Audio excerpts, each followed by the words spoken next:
Welcome back. In this video, we are going to be talking about the hair for our manga portrait. So in the hair for our manga portrait, just like we've already talked about, line and shape are going to be very, very important.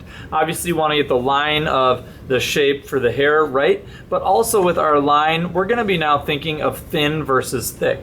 In some of our lines, we're going to be thinking, we want a nice thin line to just indicate the direction of the hair, and sometimes we're going to think about whether we want a thick or thin line before, for the to show whether there's a part in the hair or where the hair might be curving around. Also, we're going to be wanting to think of the shape of the hair. Okay, now as far as we talked about in the last videos, we were talking about proportion. Also, you want the proportion of your hair to be correct. Okay, as we already talked about, the top manga portraits are very top heavy, and you can notice in this demonstration I already drew up where our original circle is and how much higher the hair is on this portrait. So as we get started, I have two examples, one a female and one a male, and we'll kind of go through and we'll make two videos, one with female and one with a male example. So here with our first example, our female character, obviously there are hundreds of different hairstyles, and actually the hairstyles really do define the character, and having that hairstyle be consistent is going to help our viewers know who our character is. All right, now what I'm going to do is just start with a line that goes all the way across the head. Now this is just for a normal hair kind of looking, normal kind of situation. I'm going to curve it up, and I'm going to leave myself a nice gap, maybe, let's figure out a little less than halfway of this distance here. So that I believe is about, let's say, 3.5 centimeters or so. And there's our hairline. Okay, now from there you start with the part. Where are you going to put the part? Do you want it kind of coming down the center, on the sides, whatever you choose, that's fine. I'm just going to kind of make a more organic line, not perfectly straight, but kind of like it's parted a little bit. Now I'm going to take the first fold of hair and I'm going to tuck it right behind the ear for some overlapping. I'm just going to go like this and stop at the ear and kind of continue that line down here like she has her hair tucked behind her ear.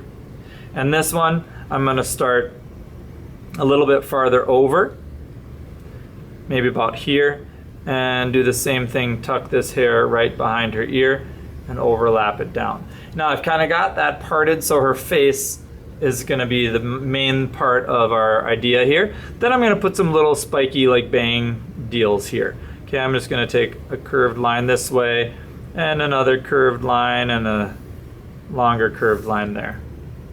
Now I'm going to go back up to make a little spike, up to make a little spike, and that one I'm actually going to leave there, just like that. Now, as we go through, as far as filling this in, I'm going to take another one right here from where I made that little blip, and I'm just going to pull it down like this and go back up to form this piece of hair, and then pull this one up here to kind of form that piece of hair. And underneath here, I'm going to just put in a few lines to indicate that there's some hair back here going around the back of her neck. Okay, put one more up here to kind of show that that's where the hair is a little shorter at the part. Okay, same thing here. I'm just going to pull a long piece right over here. Oops, I want it to curve a little more. Now it's really important with this that you indicate the way that the hair is falling for your viewer so that they can get a good sense of where that hair is laying for the character. Okay? Now I could make this so that the hair is falling over her shoulder or whatever. You can do a million different hairstyles. If you've got access to the internet, you could, spend seriously hours and hours looking at different hair models. Okay, so there we've just got a basic idea of long hair. It's tucked behind her ears so we can see her face.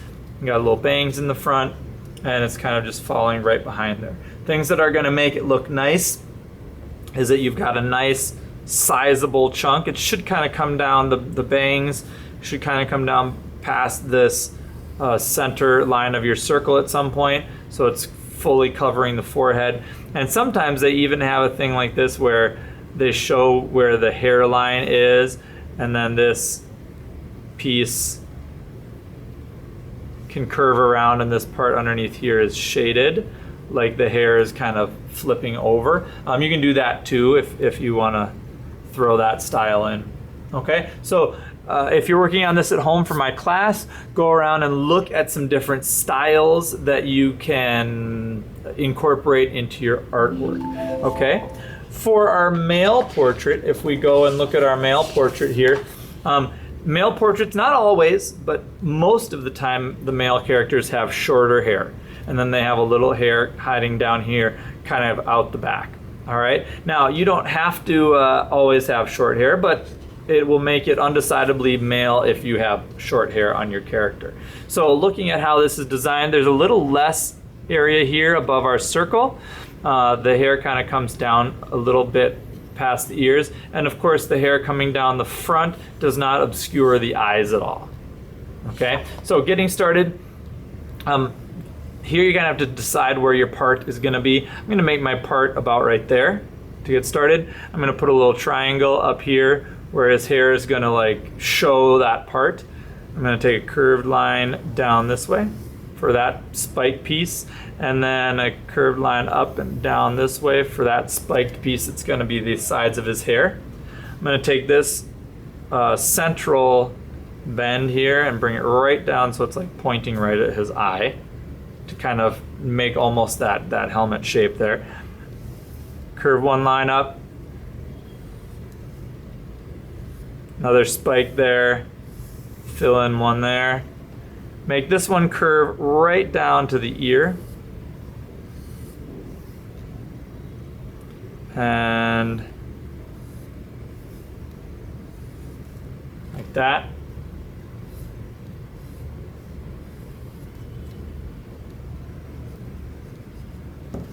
Okay, now for the other side, kind of take a couple swipes this way. Bring this one down to his ear, and another one maybe about there, and just kind of leave this one hanging out. Now, down here, I'm going to take a little short triangle, and then a longer triangle down there. Kind of looks like it's hanging down. A little short triangle here, and a little longer triangle down there. And that about does it. Again, with the boys, you can like put a hairline here and fold this piece around and then shade that piece in. And if you do the same thing here, you know, you might go something like that and shade that piece in to kind of show where that hairline might end. All right, but that's basically how you would go about making the male hair.